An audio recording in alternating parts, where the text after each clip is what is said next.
Hi everyone, I'm Dan Anderson from Intel. Today I will give part 2 of my presentation on Hyperledger Sawtooth Blockchain Security. I'll first be talking about platform security, then client security, and finally we'll give some references and links for further information.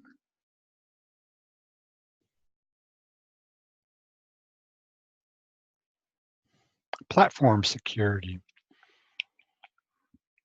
Okay, let's first talk about permissioning.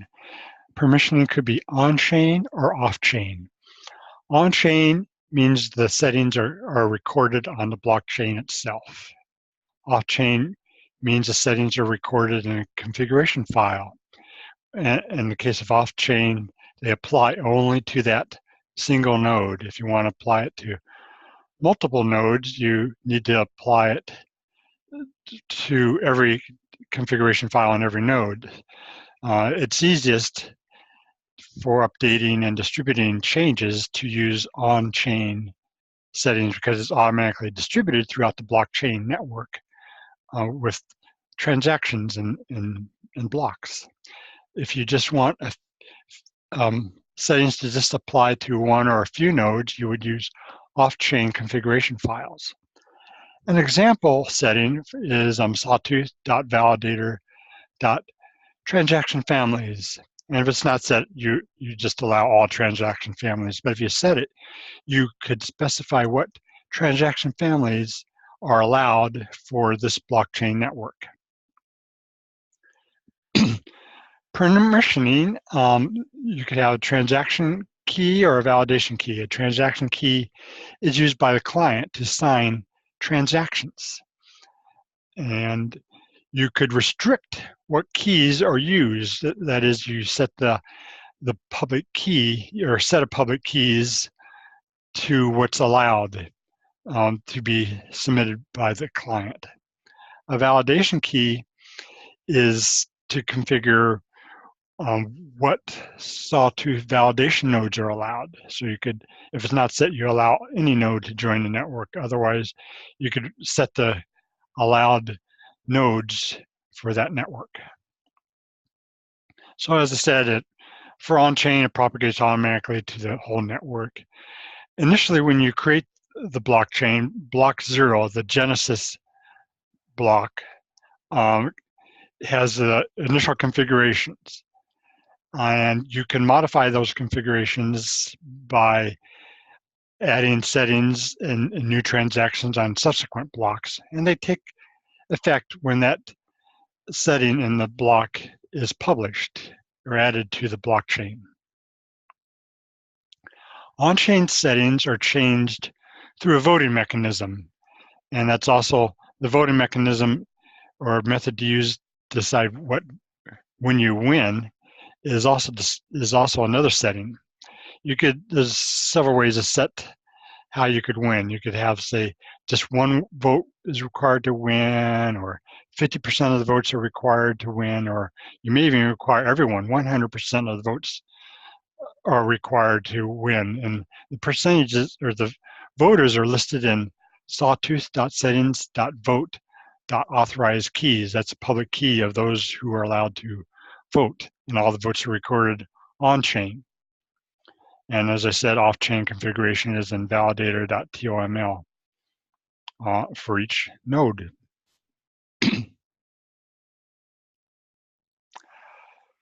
Sawtooth permissioning. Transaction key permissioning controls what clients can submit transactions. So you have transactor.transactionsigner.name of TP. So for example, it would be transactor.transactionsigner.ink key for energy key transactions, or transactor.transactionsigner.simple wallet for transactions for that transaction processor. Or if you want to allow a signer to sign all transaction families, you could just set transactor.transactionsigner, and that allows a client to submit transactions for any transaction family. There's also batch signer, which could be separate. Usually they're the same. The client's keys that could sign transactions are usually the same as for batch signing batches too, but they could be separate if you want. Basically, a batch consists of one or more transactions. So you group them together, and those batches is an atomic set of transactions that are applied all or nothing to the blockchain. So a validation key permissioning controls what nodes can connect to the Sawtooth network, and that's enforced with network rules. Transaction family permissioning, that controls what transaction families are supported on this network. And these transaction families must be supported on all the nodes, not just some of them. So if you support a transaction family, you need to have a transaction processor for that family running on every single node there. Policies and roles. Okay. The identity transaction processor tracks policies and roles on the chain. And if you want to do it off-chain, you set the validator.toml file under etc sawtooth. And the ID used for these settings is the public key of the transactor or validator. That's how you identify them. A policy consists of a policy name, a permit or deny keyword, followed by a list of public keys that you're permitting or denying. And so that the policy identifies who is allowed in this policy and who is not allowed. A sawtooth role is something you grant access to. So a role is set to a policy. So when you set a policy to a role, you set who can do that role. An example of a role is transactor.transaction signer. So you could set that to the value of a policy to that, and that policy will define who could sign transactions in this example. It's easier, I think, to understand this with some examples. So usually a policy consists of multiple permit key listings followed by a deny key. You can also, so that says basically you can only allow those keys that are listed and everybody else is denied. You say deny key star. So if it's not in the permit list, you're denied. You could also do it the other way. You could say, I want to permit everyone except for these keys that are denied. So you could say deny key and list the keys, then say permit key star. But it's better to do it the other way. That is, just list those who are permitted rather than listing those who are not permitted. So you could create a policy using the Sawtooth CLI, and this creates a policy permit. Okay, so you say, use a Sawtooth CLI, you say Sawtooth identity policy create, then the name of the policy, then the actual policy itself in a string, which is a set of permit key and deny key settings. In this case, we permit 2 keys, and I won't list those numbers. That's the public key there. And you deny everybody else. So only those keys are allowed in this policy. And you can list all your policies using Sawtooth Identity Policy List. You can also do this off-chain, and that is you just create a file with 1 permit key or deny key per line, and you reference that file in the sawtooth.yaml file, configuration file. And that would just apply to that one node or nodes that have that file and setting. Okay, let's go over an example of a role. So you could also use a Sawtooth CLI to create a role. For example, here we create Sawtooth identity role create transactor.transaction signer.entkey Dan's policy 1. So that sets the allowed signers to who's in the Dan's policy 1. So the only ones who could sign in key are these two keys listed above in permit key, and everyone else is denied. You could also do this off-chain by adding a role to the file, or adding the role under the stanza roles in the configuration file sawtooth.yml. And if you look under sawtooth.yml.example or sample, it shows you a sample configuration under etc sawtooth. So next, let's talk about client security. The client submits transactions to the validator node and also could read values from the global state, so it could read values that have already been set. The important thing about client security is key management.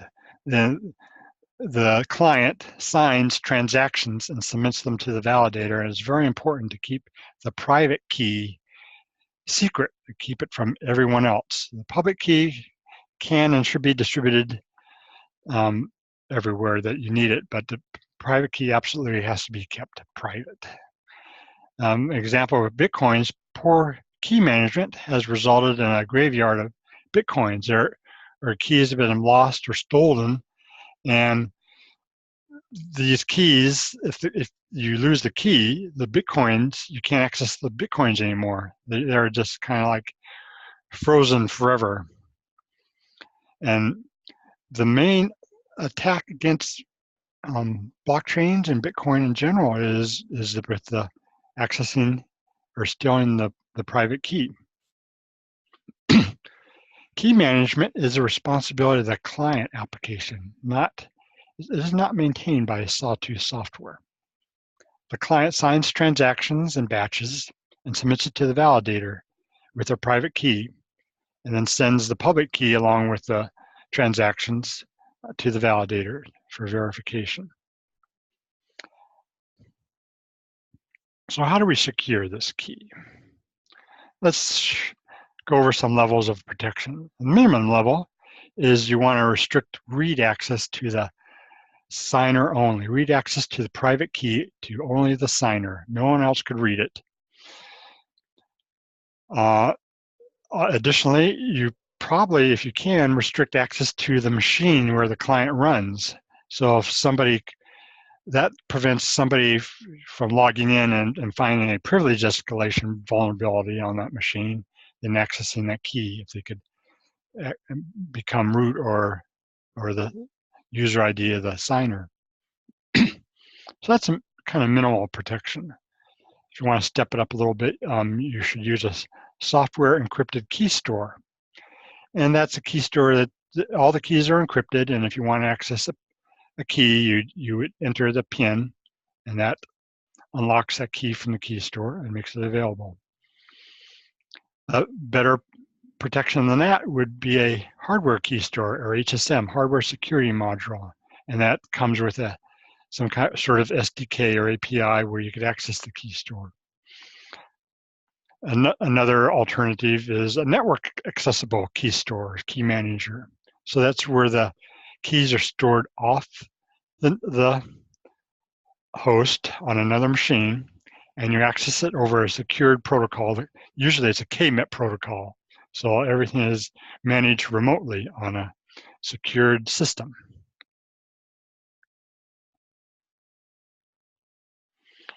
Next, let's talk about network deployment.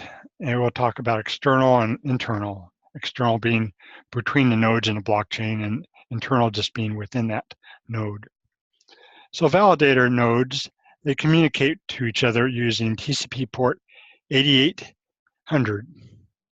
And they use the ZMQ message queue message library. And all the messages are encrypted.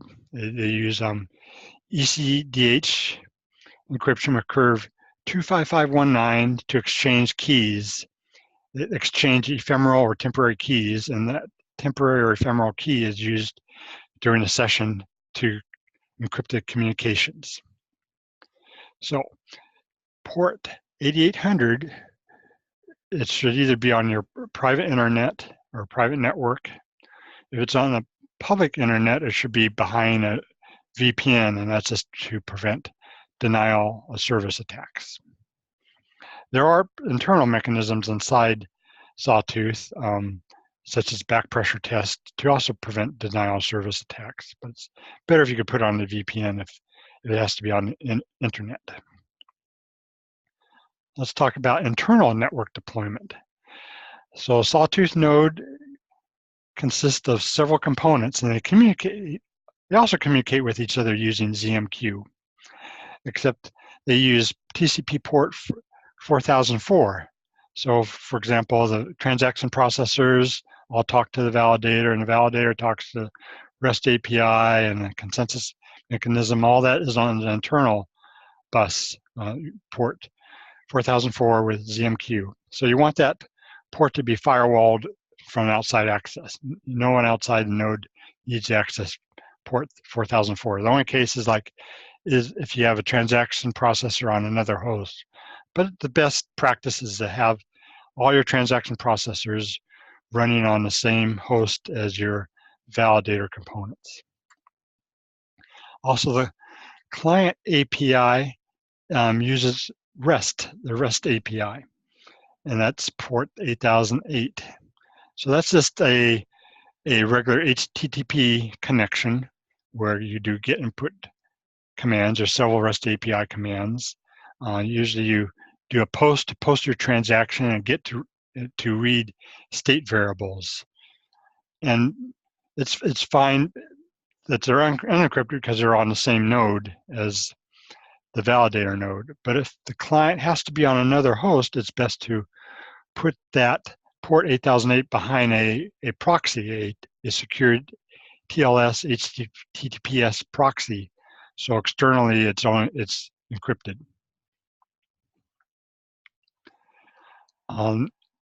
Also, network nodes need to be distributed geographically, organizationally, to maintain a robust, fault-tolerant, distributed network. You want at least 2 nodes per site or organization, just in case one goes down.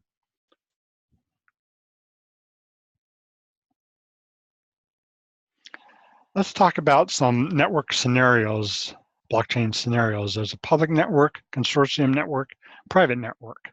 So public network is where all connections are allowed, all clients, transaction processors, nodes, and that's really outside of Sawtooth scope. That's really a public blockchain. Sawtooth is a permission blockchain where you have a permitted or restricted set of clients and nodes.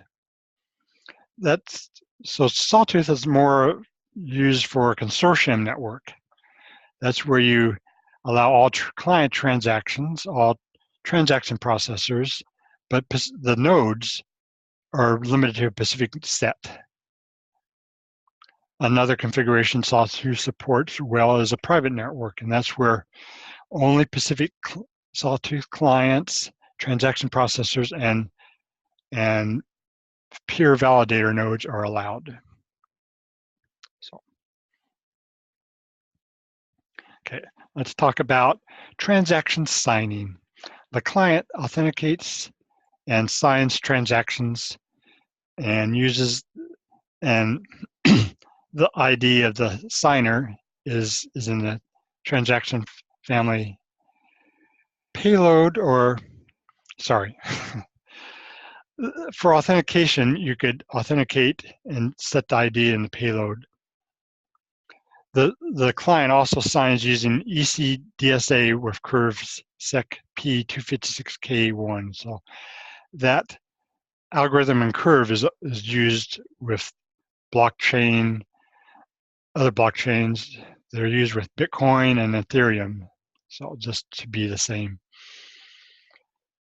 All transactions and batches, which are sets of transactions, must be signed by a client with the client's private key. And it includes the public key in that transaction so it could verify who the signer is, and it's verified by the validator node. Most importantly, transactions have to have a nonce. A nonce is a one-time use number, a number you only see once. And nonce stands for number once. It never repeats, and that is used to prevent replay attacks, because no two transactions are alike because of that nonce. The nonces should be 64, 128-bit or above random numbers, true random numbers. And that just prevents any transaction from having the same checksum, and it's easy to detect replay attacks, because if you see a duplicate transaction, well, that could be rejected.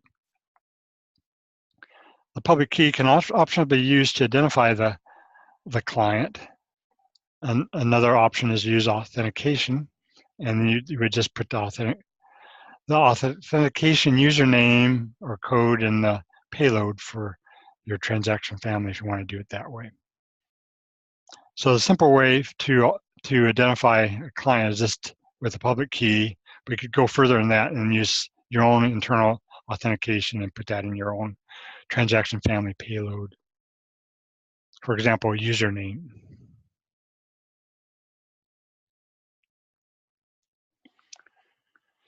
So the client also needs to do verification.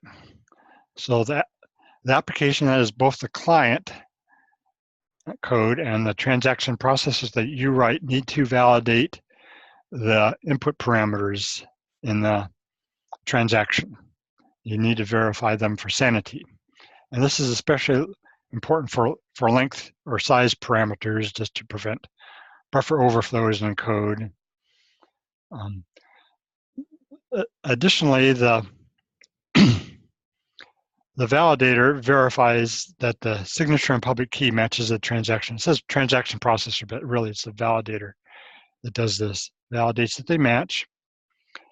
If there's settings, transactor settings, it validates that the signer is within that set of authorized signers for both a transaction signer and batch signer, and transaction signer dot your transaction processor name, if they're present.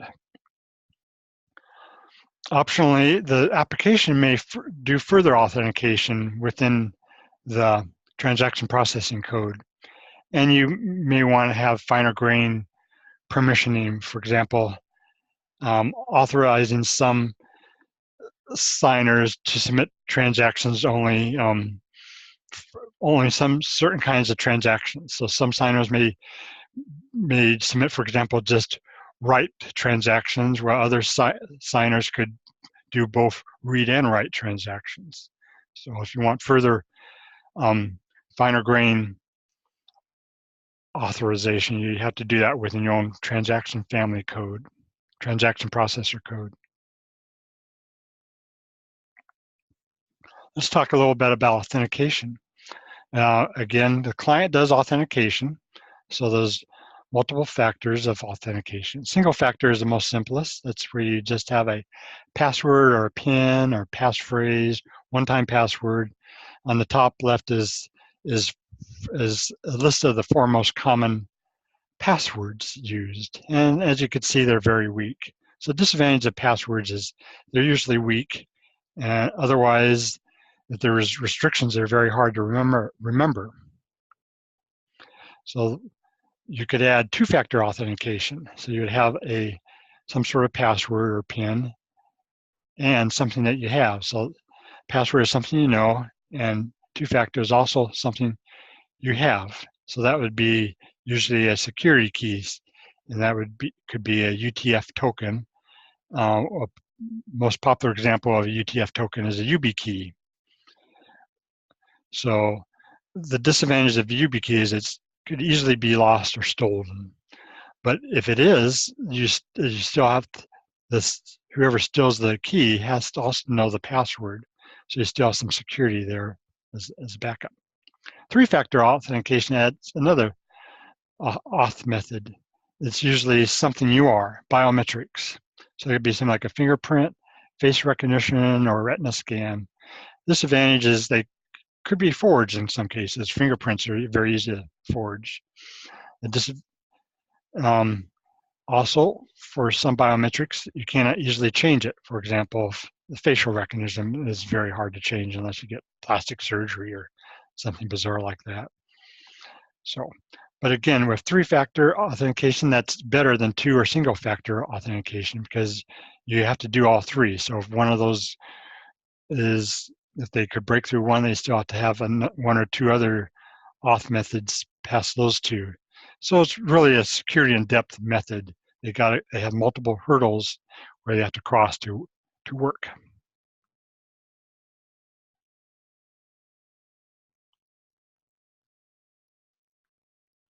Further information. So let's see, we have under sawtooth.hyperledger.org our main Sawtooth website, and under the docs there's extensive documentation, and this is linked for the latest release. You have application development information, system administrator information, PULT specification with SGX. You have tutorials to show how to install and run the sample application. We also have an intermediate Sawtooth application developer course. So that's at Education Sawtooth Simple Supply. So it has a simple supply chain application and several PDF files that you follow along and do these exercises as you follow the courses in there. Modules 2 and 3 cover security topics specifically. There was a Sawtooth security audit before the release in 2017, so that identifies problems found pre-release that have since been fixed, but it's still interesting reading. There's a video on transactor key and validator key permissioning, which kind of details how to use on and off key permissioning and roles and policies. There's a Hyperledger Blockchain Security video, and that's a security video about blockchains in general, just not Sawtooth. So it talks about, it's more general, it talks about all blockchains, not any blockchain in Pacific. It's worthwhile watching.